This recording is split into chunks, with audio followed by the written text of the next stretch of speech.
বন্ধুরা good morning, কেমন আছো তোমরা সবাই? আশা করি সবাই খুব ভালো আছো। আর বেবি চ্যানেলের নতুন আরও একটা ব্লগে তোমাদের সবাইকে স্বাগত। দেখো সকালবেলা আরও শোনা কী করছে দেখো। আজকেও তাড়াতাড়ি উঠে পড়েছে জানো, কয়েকদিন বেশ দেরি করে করে উঠছিল। আজকে সকালবেলা বমি টমি করে একবারে একা করে তা বকেছিলাম যে চুপচাপ শুয়ে থাক, শুয়েছিল ঘুমায়নি, তাড়াতাড়ি উঠে পড়েছে। যাই হোক, এই যে উঠে এবার বাইরে থেকে দুষ্টুমি করে এলো, আমি বাইরে থেকে কাজ ছেড়ে ঘরে এলাম। এবার ঘরে চলবে, এবার ঘর দোরের অবস্থা আর থাকবে না। ঠিক আছে ঠিক আছে বন্ধুরা, তোমরা সারাদিন সাথে থাকো, দেখতে থাকো সারাদিন ভিডিওটা, পরে আবার আসছি।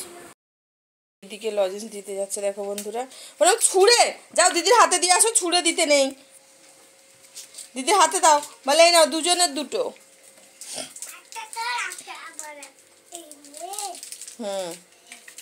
দিয়েছো?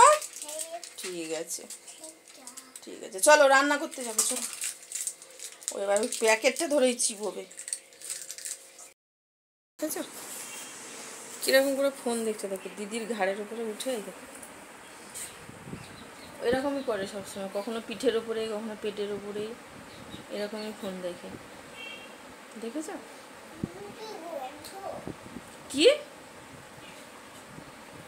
দেখেছো বন্ধুরা? ও বন্ধুরা, সোনা কি খাচ্ছে? গেটে লাগিয়ে দে।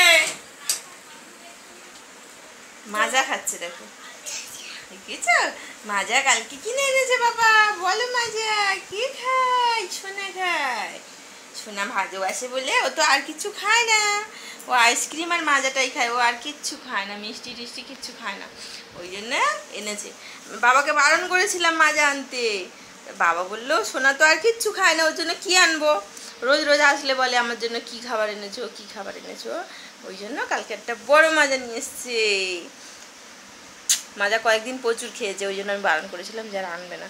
কিছুদিন তো অবজা, কতটা খাওয়া ভালো নয়, কিন্তু ও আসলেই রোজ বলবে আমার জন্য কি এনেছো, কিচ্ছু খায় না, লজেন্সও খায় না, লজেন্স লালিপপ ওই একটুখানি খায়, খেয়ে ফেলে দেয়, মাজাটা আর আইসক্রিমটা যা খায়, ওই জন্য নিয়ে এসছে, ও খাচ্ছে। ঠিক আছে বন্ধুরা, ওকে চান টান করে নিয়ে আসি, পরে আসছি আবার।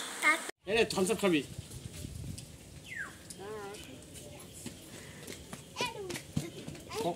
কটা থামস আপ কিনবি? কটা আছে?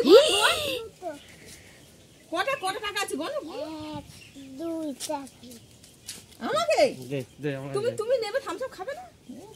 দিয়ে দিলে ভালো হয় তো। দিয়ে দিলি টাকা সোনা? যা নিলি না, নিলি না? আমাকে টাকা দিতে পারতিস। তুই যে আমারও টাকা লাগবে না, আমাদের 1-2 টাকা ওই ভালো। গুড ইভিনিং বন্ধুরা, এই দেখো চলে এলাম তোমাদের সামনে সন্ধেবেলা। দেখো আমার মেয়ে কী করছে দেখো, দিদির বই খাতা নিয়ে দেখো আঁকি ঝুঁকি করছে। ও না, দিদির খাতা নয় এটা, এটা ওই ওর জন্য একটা জামা কিনে এনেছিলাম, ওই জামার ভিতরে কাগজটা ছিল। তোমরা দেখতে পাবে সন্ধেবেলায় কী কিনে এনেছি, ও পড়ে যাবে। আমাদের একটা নিমন্ত্রণ আছে, জন্মদিন বাড়ি। হ্যাঁ ওটা ঠিক আছে, এখন না, এখন দেখতে পাবে না, এই দেখো এখানে তোমার বলছে ওই তো ওই তো ওই তো, যখন পড়বে তখন তোমরা দেখতে পাবে। কি বাজরাও নাকি, যাই হোক একটা হবে, বাজরাও পড়লো ওর দিদি, আমি তো অত নাম টাম জানি না, যাই হোক তোমাদেরকে পরে দেখাচ্ছি যখন পড়বে। আর ও ওইটাকে নিয়ে আঁকি ঝুঁকি করছে।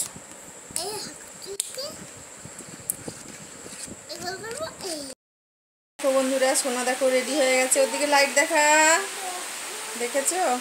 দেখো আমাদের কারেন্ট চলে গেছে, প্রচুর বৃষ্টি হচ্ছে, ঝড় হচ্ছে, কারেন্ট নেই, অন্ধকারে তোমাদের দেখাতে পাচ্ছি না। দেখো আমরা জন্মদিন বাড়ি যাচ্ছি, এই জামাটা কিনে এনেছি এক্ষুনি, ও রেডি হয়েছে, কারেন্ট যদি আসে তো তোমাদের ভালো করে দেখাবো। ঠিক আছে, এদিকে ঘোরো, দেখাও, ওড়না নামাও, রুমাল নামাও, হ্যাঁ দেখি এদিকে ঘর, এদিকে টাকা আমার দিকে, আমার হাতে আছে, ওদিকে টাকা আগে তারপর দেবো। এই দেখো।